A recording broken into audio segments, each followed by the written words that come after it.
It's honestly the first thing I said when we walked in this morning. That's the biggest thing is just listening. I feel like as a kid, if you're able to listen and gain as much knowledge as you can from those who have played the game, have been successful at it, then you're going to be able to develop your game much quicker than kids your age or even kids older than you. Describe why you're here in Bluffton, Indiana.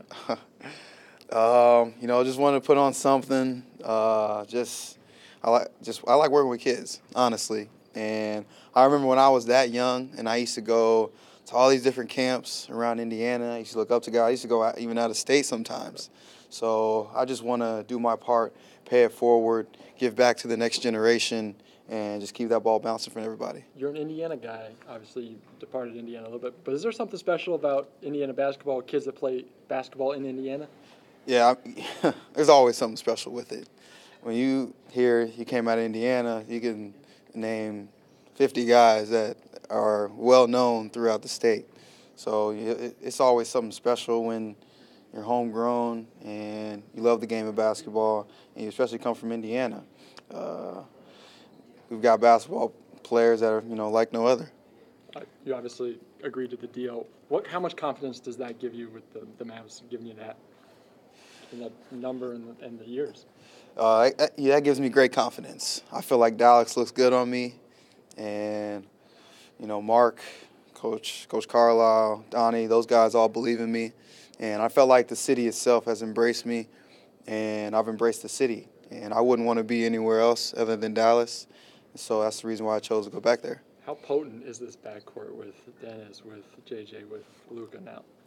We're going to have probably one of the most talented backcourts, I feel like. And it's probably tough to say talented in the West because the West is stacked now. I mean, it's top to bottom. Correct.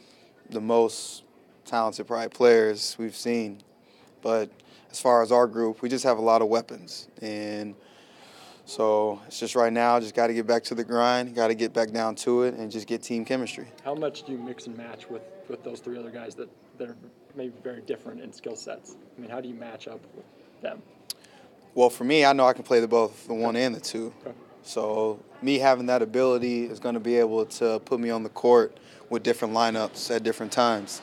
And Coach Carlisle is a great coach. He's smart, so I know exactly. And me playing a full year, I pretty much know exactly what I'm going to get out of him, out of our system, and what we're going to do. So it's going to be a lot of fun. Yogi, what would you tell young players that you're not the biggest guy on the court? What would you tell them about how they can reach the highest level in basketball? Well, number one thing I always say is work is undefeated.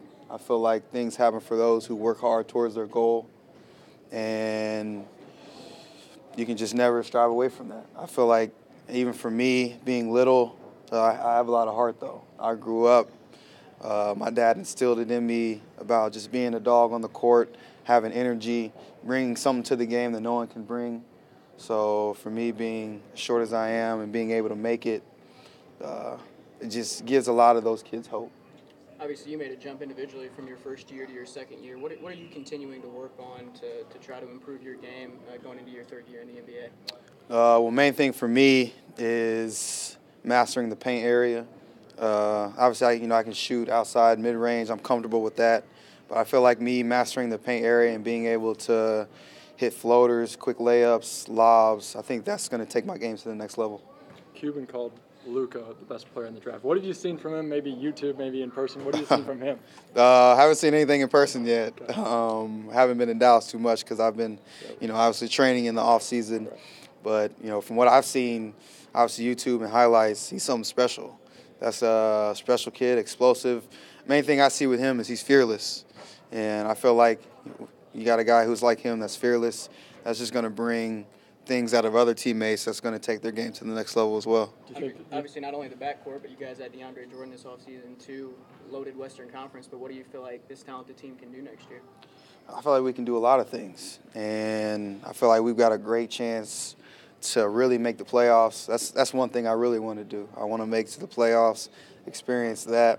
But adding DeAndre was great for us, a guy we can pretty much lob it up to anytime. Obviously, you saw him with the Clippers, but he's going to go out and get 20-plus rebounds for us, offensive rebounds, second chance points.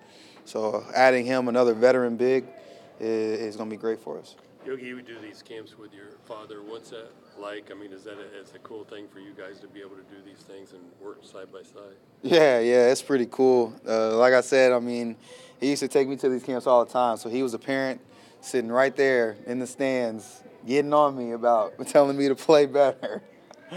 And it's just great how this has come full circle and we're able to give back. Can you talk about your book project with Dana Hubengartner? We got a little children's book coming out. Don't want to give too many details of it just yet, but she's done a great job. I've seen the script, got great illustrators, and it's going to be a great project. Don't want to spoil it, but obviously you signed the contract, agreed with the contract. Is there a happy ending in the book, just like kind of for you?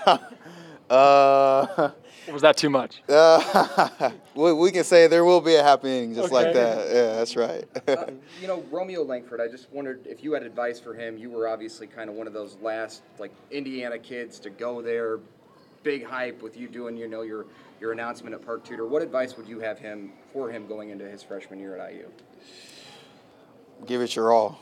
And, you'll be remembered forever from Indiana. The doors will be open for you, your family, for generations for your family to come. Give Indiana your heart, your soul, your blood, sweat, tears, and everything else will be just fine. And I know they've got a great coach in Archie, and so I think they're in good hands. And there's a lot of other kids still in this state, including in Fort Wayne, Keon Brooks Jr. What would your sell to kids who are considering IU be as an alumni? A lot of kids probably think of, the right now aspect, but they probably got to think of long term and what they feel like is best for their career moving forward. So what I sell to them is that, just go to a game. When they play Kentucky or Duke and you can't hear somebody sitting right next to you, the hype is real, especially at Indiana. I was talking to Mike Highball, and he said you guys went out to dinner last night and you had so many people coming up to you showing love. Just how much does it mean when you come back to this state to have that kind of love showered upon you in the state that you grew up in? Man, it's cool, and that just shows how loyal Indiana fans are, first and foremost. And that's really the main reason why I stayed all 4 years. I wanted to be a kid from Indiana that went to IU, stayed all 4 years, gave it my all, tried to win as many games as possible, and just, now I'm up there in Cook Hall, so something special.